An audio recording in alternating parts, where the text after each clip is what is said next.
ദാ ഈ ട്യൂബിനകത്തു ചുമ്മാ ഇപ്പഴല്ലെന്ന് ഈശ്വരോ ഇതെന്തൊരു പാട്. എടാ പിന്നെ ഇങ്ങനെയൊന്നും അല്ലടാ. എടേ ഇത് നമുക്കിന്ന് പോണ്ടേ?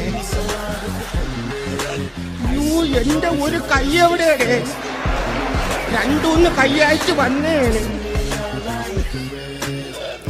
ഈ സർക്കസ് ഒക്കെ കഴിഞ്ഞ് ഡോക്ടർ ക്യാമലിന്റെ മുകളിൽ കയറിയോ അതോ ക്യാമൽ ഡോക്ടറുടെ മേലെ കയറിയോ? ഇതൊക്കെ നിങ്ങൾക്ക് അറിയണമെന്നുണ്ട് അല്ലേ? നമുക്കിതൊക്കെ അറിയാം.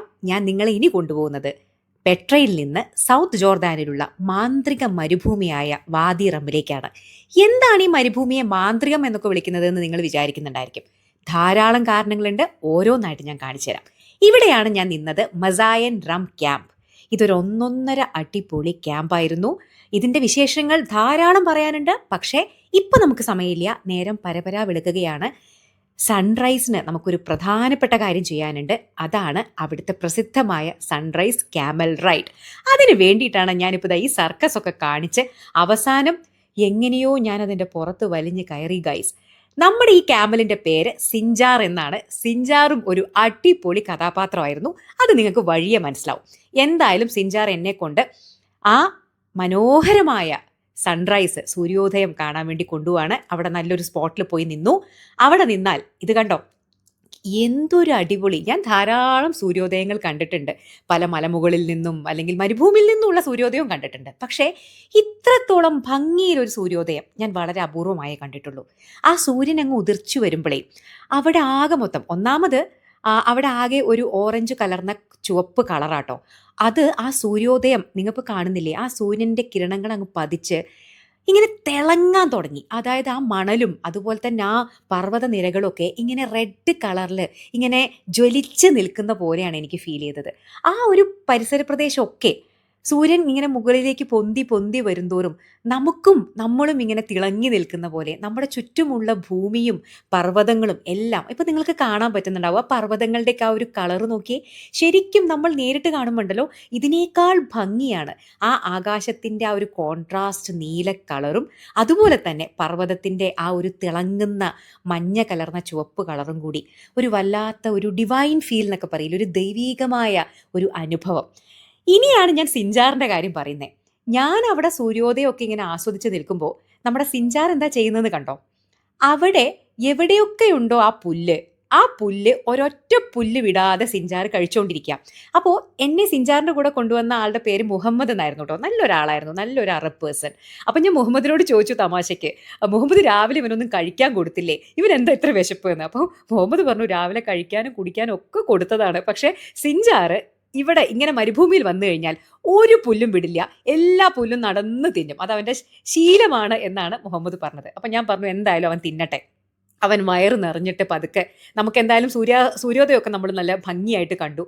ഇനി പതുക്കെ അവൻ്റെ വയറൊക്കെ നിറച്ച് അവൻ ഹാപ്പി ആവട്ടെ, അതിനുശേഷം നമുക്ക് തിരിച്ചു പോകാമെന്ന് പറഞ്ഞു. അപ്പോൾ മുഹമ്മദ് അവനെ കൊണ്ട് അവിടെ കണ്ടോ, ആരും കൊണ്ടുപോകുന്നും വേണ്ട, അവൻ തന്നെ കണ്ടുപിടിച്ച് പുല്ലിൻ്റെ അടുത്ത് പോയി പുല്ല് ഫുള്ളായി തിന്ന് നിറയ്ക്കും. എന്തായാലും നല്ലൊരു ക്യാമലായിരുന്നു കേട്ടോ. അതിനേക്കാൾ അടിപൊളിയായിരുന്നു മുഹമ്മദ്. വളരെ വളരെ കൈൻഡായിട്ടുള്ള, വളരെ കൈൻഡ് ഹാർട്ടഡ് ആയിട്ടുള്ള, അവനോടൊക്കെ എത്ര നന്നായിട്ടായിരുന്നു അറിയോ പെരുമാറുന്നത്. വളരെ ദയയോട് കൂടിയിട്ടാണ് അവരുടെ ആ ഒരു ക്യാമലിനോട് പെരുമാറുന്നത്. അത് അവിടുത്തെ ഒരു ജനറലായിട്ടുള്ള, ഞാൻ പറഞ്ഞില്ലേ, വളരെ കൈൻഡ് ഹാർട്ടഡ് ആണ് അവർ, വളരെ ഫ്രണ്ട്ലി ആണ്. അങ്ങനെ ഞാൻ തിരിച്ചു പോകാനുള്ള യാത്രയ്ക്ക് വേണ്ടി കയറി. പക്ഷേ സിഞ്ചാർ റെഡി ആയിരുന്നില്ല, സിഞ്ചാറിൻ്റെ തീറ്റ കഴിഞ്ഞിട്ടുണ്ടായിരുന്നില്ല. എന്നെ കയറ്റിയതിന് ശേഷവും അവൻ ബാക്കി പുല്ലൊക്കെ തിന്ന് പതുക്കെ മാത്രമാണ് തിരിച്ചിട്ടുള്ള യാത്ര തുടങ്ങിയത്. അങ്ങനെ വയറൊക്കെ നിറച്ച് സിഞ്ചാർ തിരിച്ച് എന്നെ ക്യാമ്പിലേക്ക് കൊണ്ടുപോവുകയാണ്. നിങ്ങൾക്കിപ്പോൾ എങ്ങനെ നിഴൽ കാണാൻ പറ്റും മുഹമ്മദ് എൻ്റെ വീഡിയോസ് എടുക്കുന്നത്. ഇതൊക്കെ കണ്ടോ, വഴിയിലുള്ള പുല്ലൊന്നും ഞങ്ങൾ മിസ്സാക്കുന്നില്ല. അങ്ങനെ പതുക്കെ സൂര്യോദയമൊക്കെ കണ്ട് മനസ്സ് നിറഞ്ഞ് ഞാൻ എൻ്റെ ക്യാമ്പിലേക്ക് യാത്ര തിരിച്ചു. എന്നെ ക്യാമ്പിൽ വിട്ടിട്ട് മുഹമ്മദും സിഞ്ചാറും അവരുടെ വീട്ടിലേക്ക് പോയി. അവരവിടെ അടുത്ത് തന്നെ എവിടെയാണ് താമസം. അപ്പം ടാറ്റാ സിഞ്ചാർ. ഇനി നമുക്ക് നമ്മുടെ ക്യാമ്പിൻ്റെ വിശേഷങ്ങൾ. ഞാൻ പറഞ്ഞില്ലേ, ഞാൻ നിന്നത് മസായൻ ക്യാമ്പിലാണ്. റം ക്യാമ്പ് എന്നാണ് അതിൻ്റെ പേര്. നല്ല അടിപൊളി ഒരു 5 സ്റ്റാർ ഫെസിലിറ്റിയോട് കൂടിയ ഒരു ക്യാമ്പായിരുന്നു കേട്ടോ. ശരിക്കും ആ ഒരു അറബ് കൾച്ചറോടുകൂടി, ആ സംസ്കാരത്തോടു കൂടി, അതിൻ്റെ സകല പ്രൗഢിയോടും കൂടി നിലനിർത്തിയ അല്ലെങ്കിൽ അങ്ങനെ ഉണ്ടാക്കിയ ഒരു ക്യാമ്പാണ്. അവിടുത്തെയുള്ള പ്രകൃതിയെ ഒന്നും അവർ ഡിസ്റ്റർബ് ചെയ്തിട്ടില്ല. നിങ്ങൾ കണ്ടില്ലേ, ഇപ്പം നിങ്ങൾക്ക് കാണാൻ കഴിയുന്ന പോലെ അവിടുത്തെ മലനിരകളുടെയൊക്കെ ആ താഴ്വാരങ്ങളിലാണ് അവർ ക്യാമ്പ് ഉണ്ടാക്കിയിരിക്കുന്നത്. പ്രകൃതിയെ അതുപോലെ നിലനിർത്തി ഒന്നിനെയും ഡിസ്ട്രോയ് ചെയ്യാതെ ഒന്നിനെയും ഹാം ചെയ്യാതെ വളരെ മനോഹരമായിട്ടുള്ള ധാരാളം ക്യാമ്പുകൾ. ഇതാണ് എൻ്റെ റൂം. 104 ആയിരുന്നു എൻ്റെ റൂം. ആ ക്യാമ്പ് ഫുള്ളായിരുന്നു കേട്ടോ. ലോകത്തിൻ്റെ പല പല പല രാജ്യങ്ങളിൽ നിന്ന്, ഫ്രാൻസിൽ നിന്ന്, ഇറ്റലിയിൽ നിന്ന് ഞാൻ കുറേ പേരെ പരിചയപ്പെട്ടു. ആ വിശേഷങ്ങളൊക്കെ ഞാൻ പറഞ്ഞുതരാം. എൻ്റെ ക്യാമ്പ് 104 ആയിരുന്നു. ഞാൻ പതുക്കെ എൻ്റെ ക്യാമ്പിലേക്ക് നടന്നു. ഇതാണ് ക്യാമ്പിൻ്റെ ഉൾഭാഗം. വളരെ മനോഹരമായിട്ട് സെറ്റ് ചെയ്ത നല്ലൊരു ഇൻറ്റീരിയർ ആയിരുന്നു അതിനുണ്ടായിരുന്നത്. അവിടെ വെച്ചിരിക്കുന്ന സാധനങ്ങളെല്ലാം തനത് അറബ് കൾച്ചറിനോട് ചേർന്ന് നിൽക്കുന്ന വളരെ മനോഹരമായൊരു റൂം. വാദി റമ്മിൽ ഞാൻ നിന്ന ക്യാമ്പുകൾക്ക് പറയുന്ന പേര് ബെദൂവിൻ ക്യാമ്പ് എന്നാണ്. അതായത് തനത് അറബ് കൾച്ചർ വരുന്ന ടൂറിസ്റ്റുകൾക്ക് എക്സ്പീരിയൻസ് ചെയ്യാൻ വേണ്ടി കൃത്യമായി രൂപകൽപ്പന ചെയ്ത ക്യാമ്പുകളാണിവ. നമ്മുടെ ഹോട്ടലിലുള്ള പോലെ തന്നെ 2 സ്റ്റാർ, 3 സ്റ്റാർ, 5 സ്റ്റാർ ഒക്കെ ഇവിടെയുണ്ട് കേട്ടോ. ഞാൻ നിന്ന മസായൻ റം camp one of the best ആണ്. അതായത് ഏകദേശം ഒരു 5 സ്റ്റാർ ഹോട്ടലിൻ്റെ എല്ലാ സൗകര്യങ്ങളും ഉണ്ട് എന്ന് തന്നെ പറയാം. നിങ്ങളിപ്പോൾ ഈ കാണുന്ന പോലെ സിംഗിൾ കോട്ടേജുകളാണ് അധികവും. ഓരോ കോട്ടേജിലും ഓരോ ഫാമിലിക്ക് നിൽക്കാം. എന്നാൽ ഇത്തരത്തിലുള്ള കോട്ടേജുകൾ മാത്രമല്ല, നിങ്ങളിപ്പോൾ ദൂരെ നിങ്ങൾക്ക് കാണാൻ പറ്റും ഡോമുകൾ.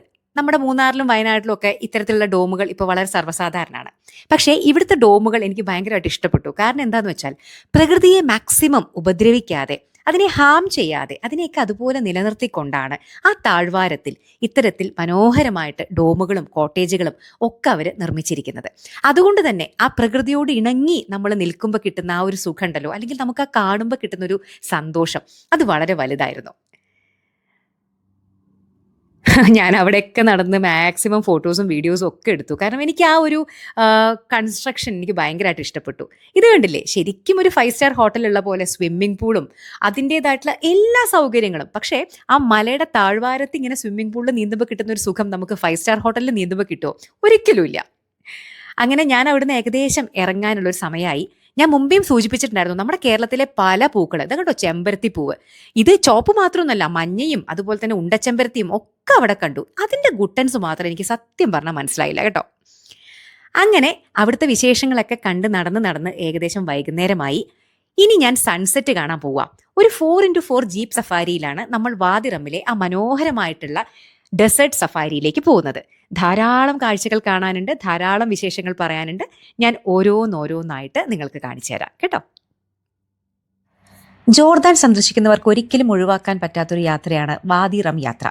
അതായത് വാദി റം എന്നാൽ വാലി ഓഫ് മൂൺ എന്നാണ് അർത്ഥം.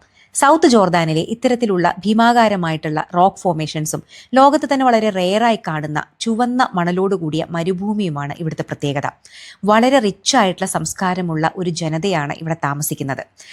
ഒരു 4x4 ജീപ്പ് ഡ്രൈവാണ്, നമ്മളൊരു സൺസെറ്റ് ഡ്രൈവാണ് അങ്ങോട്ട് ചെയ്യുന്നത്. സാധാരണ വാഹനങ്ങൾക്കൊന്നും അവിടെ പോകാൻ സാധിക്കില്ല. ഇപ്പം നിങ്ങൾ കാണുന്ന പോലെ തന്നെ അവിടുത്തെ പാറക്കെട്ടുകൾക്കും മണലിനുമൊക്കെ ഒരു ഓറഞ്ച് കലർന്ന ഒരു ചുവപ്പ് കളറാണുള്ളത്. അപ്പോൾ ഞാൻ കുറച്ച് നേരമൊക്കെ അവിടെ ഒന്ന് നടന്നു. നല്ല തണുപ്പുള്ള മണലായിരുന്നു കേട്ടോ. കാരണം സൺസെറ്റോട് കൂടി ആ മണലിൻ്റെ ചൂടൊക്കെ വളരെ കുറഞ്ഞിട്ടുണ്ടായിരുന്നു. ഈ പാറക്കെട്ടുകളിലൊക്കെ പണ്ട് ആളുകൾ താമസിച്ചിട്ടുണ്ടായിരുന്നു. അതിൻ്റെ ഉള്ളിലൊക്കെ നമുക്ക് പോകാൻ സാധിക്കും. ധാരാളം ശിലാലിഖിതങ്ങളും അല്ലെങ്കിൽ അവർ പണ്ട് താമസിച്ചിരുന്നതിൻ്റെ അവശിഷ്ടങ്ങളും ഒക്കെ ഇപ്പോഴും നമുക്ക് അവിടെ കാണാൻ സാധിക്കും. അപ്പോൾ അങ്ങനെ അവിടെ എല്ലാം ചുറ്റി നടന്ന് കണ്ട് ധാരാളം സിനിമകൾ, പ്രശസ്തങ്ങളായിട്ടുള്ള സിനിമകളായിട്ടുള്ള ദ ഡ്യൂൺസും ദ മാർഷ്യൻസ്, ലോറൻസ് ഓഫ് അറേബ്യയൊക്കെ ചിത്രീകരിച്ചിരിക്കുന്നത് ഈ വാദി റമ്മിൽ വെച്ചിട്ടാണ്. ഇപ്പോഴും ധാരാളം സിനിമകളുടെ ചിത്രീകരണങ്ങൾ നടക്കാറുണ്ടെന്നാണ് ഇദ്ദേഹം പറഞ്ഞു തന്നത്. അങ്ങനെ അവിടെ എല്ലാം ചുറ്റിക്കണ്ട് സൺസെറ്റോടുകൂടി ഞങ്ങൾ യാത്ര തിരിച്ചു. ഡെസേർട്ട് സഫാരിയൊക്കെ കഴിഞ്ഞ് ഞാൻ തിരിച്ച് ക്യാമ്പിലെത്തിയപ്പോൾ കണ്ട കാഴ്ച ഇതായിരുന്നു. ക്യാമ്പിലുള്ള എല്ലാവരും എന്തോ ഒന്നിന് ചുറ്റും ഇങ്ങനെ ഇരുന്ന് വീഡിയോ എടുക്കുന്നു. 2 ആളുകൾ ഇങ്ങനെ മണ്ണ് കളയ്ക്കുന്നു. അപ്പോൾ എന്താ സംഭവം എന്ന് ചോദിച്ചപ്പോഴാണ് ജോർദാനിലെ ഒരു പ്രത്യേക ഡിഷ്, നമ്മുടെ ദമ്മൊക്കെ വെക്കുന്ന പോലെ 10-12 മണിക്കൂർ അവർ ഇതുപോലെ മണ്ണിൻ്റെ അടിയിൽ വെക്കും അത്രേ. പ്രധാനമായിട്ട് മാംസാഹാരമാണ്. അതിൻ്റെ കൂടെ തന്നെ കുറച്ച് പച്ചക്കറികൾ ഉണ്ടാവുമെന്ന് പറഞ്ഞു. അത് അവരുടെ ഒരു സ്പെഷ്യൽ ഡിഷാണ്. അപ്പോൾ നമുക്ക് ഡിന്നറിൻ്റെ കൂടെ സെർവ് ചെയ്യാനായിട്ട് അതുണ്ടാവും. അപ്പോൾ അതിൻ്റെ പ്രിപ്പറേഷൻ നമ്മളെ കാണിച്ചു തരുന്ന ഒരു പ്രക്രിയയായിരുന്നു. അപ്പോൾ അതാണ് എല്ലാവരും ഇങ്ങനെ ഇരുന്ന് വീഡിയോ എടുത്തിട്ടുണ്ടായിരുന്നത്. ഇപ്പോൾ അവരത് തുറന്നിട്ടുള്ള ആ ഒരു വ്യൂ കൂടി ഞാൻ നിങ്ങൾക്ക് കാണിച്ചു തരാം കേട്ടോ. പ്രധാനമായിട്ടും കണ്ടില്ലേ, ചിക്കനും താഴെ ആക്ച്വലി മട്ടനും ഉണ്ടായിരുന്നു. അപ്പോൾ പ്രധാനമായിട്ട് നമ്മൾ ശരിക്കും ദമ്മൊക്കെ ഉണ്ടാക്കുന്ന ആ ഒരു സ്റ്റൈൽ തന്നെയാണ്. മണ്ണിൻ്റെ അടിയിൽ കുറേ നേരം വെക്കുന്നു എന്ന് മാത്രം. അപ്പോൾ ഇതാണ് നമ്മുടെ ആ ഒരു ഡിന്നറിൻ്റെ അറേഞ്ച്മെൻറ്റ്സ്. നല്ല അടിപൊളി ഡിന്നറായിരുന്നു. എന്തൊക്കെ ഭക്ഷണങ്ങൾ ഉണ്ടായിരുന്നു അറിയോ? നമ്മുടെ തൈർ സാദം വരെ ഉണ്ടായിരുന്നു. അത് കാരണം ഞാൻ രക്ഷപ്പെട്ടു. കുറേ ദിവസമായി ഇന്ത്യൻ ഭക്ഷണം കഴിച്ചിട്ടുണ്ടായിരുന്നില്ല. അന്ന് ഞാൻ എൻ്റെ വയറ് നിറച്ച് തൈർ സാദം കഴിച്ചു കേട്ടോ. നോക്കിയോക്കെ, ആ ഒരു തനത് അറബ് വൈബിലുള്ള ഒരു റെസ്റ്റോറൻ്റാണ്. നല്ല ഭംഗിയുണ്ടായിരുന്നു കേട്ടോ കാണാൻ. ആ ഡിന്നറൊക്കെ കഴിഞ്ഞ് ഞങ്ങൾ പുറത്തെത്തി. ഇതാണ് സലിമാണ് ആ ക്യാമ്പിൻ്റെ ഇൻചാർജ്. ഞങ്ങൾക്ക് നല്ല അടിപൊളി സുലൈമാനി തന്നു. അവരുടെ എന്തൊക്കെയോ ഹെർബൊക്കെ ഇട്ടിട്ടുള്ള നല്ല അടിപൊളി സുലൈമാനി. ഇനി നിങ്ങൾ കുറച്ച് ഡാൻസ് ആണ് കാണേണ്ടത്. ഇനി ഞാൻ മിണ്ടാതിരിക്കാം.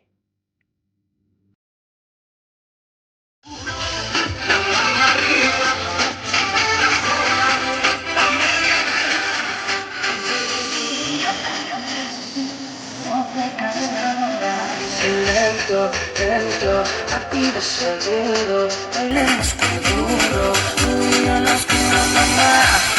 Vamos arriba, sin locura, dame mi vuelta, danza con duro,